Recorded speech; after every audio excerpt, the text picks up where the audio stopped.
the minimal protection that a motorcycle offers. And any kind of force can be debilitating or deadly.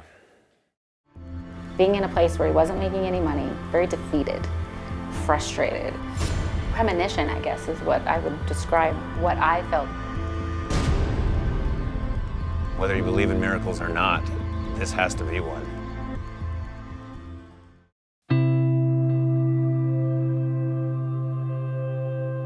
We went to church that day. We had an all-church picnic, so all of the church was there.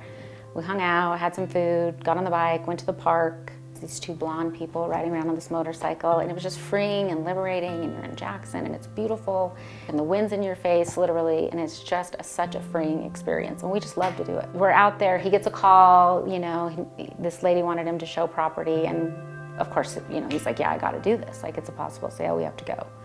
So we get to the house, and we drive up the driveway, he pulls into the garage, I get off, and there was just a 5-second, it was just an awkward moment, you know, uneasiness, you know, tenseness, nervousness, something. So I get completely ready. I hear the sirens. I text Michael. I have a really horrible feeling, but I'm trying to push it aside, thinking, you hear sirens every day. What's the chances that it's Michael? I hear more sirens. He's not responding. This goes on for maybe 2 or 3 minutes, and then I just physically got ill. Like I physically vomited. I was just knew right then. So I called Paige. I think that something happened to Michael. And she said, oh, Mom, why would you think that? Well, I heard some sirens. My mom always has these feelings that always turn out to be right. It's just like the weirdest thing. You know, she said, oh, I'm sure if it were him, you would have already heard from the hospital. Well, she got off the phone. She was like, well, someone's on the other line. And it was St. John's Hospital, and I was like, When we rolled up, like I said, a group of people standing around a guy who's on the ground. I knew that he was unconscious. I knew that he had a severe head injury. His other injuries we didn't know at the time. So we took the appropriate precautions. We rolled him onto a backboard as quick as we could. We stabilized him, and we got him in the ambulance and got transported to the hospital as quickly as possible. So I walk into the emergency room, and I am greeted with like police officers, EMTs, nurses, doctors, and I'm thinking, oh boy. Unfortunately, the minimal protection that a motorcycle offers, and any kind of force can be debilitating or deadly. The whole room was just covered with blood, and there was a stapler with hair and tissue, and they just stapled the wound through the hair. And I think right about that time they wheeled him in, and I mean his head was just like gashed from like here.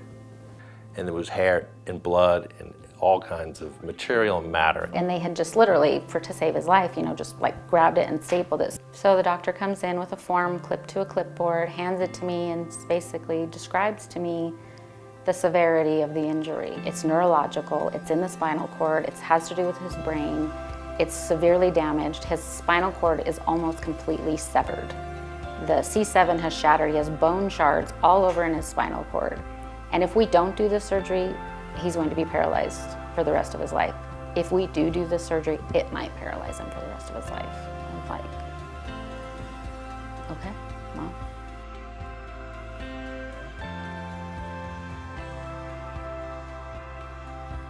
We received a phone call from the outside hospital in Jackson Hole, and an orthopedic spine surgeon called me, and he described the case to me, which was a very difficult spine fracture he had sustained, and that he felt it would be best addressed at a center that specializes in that surgery.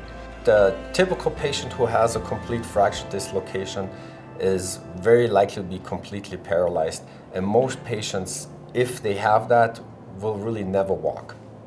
Whether you believe in miracles or not, this has to be one.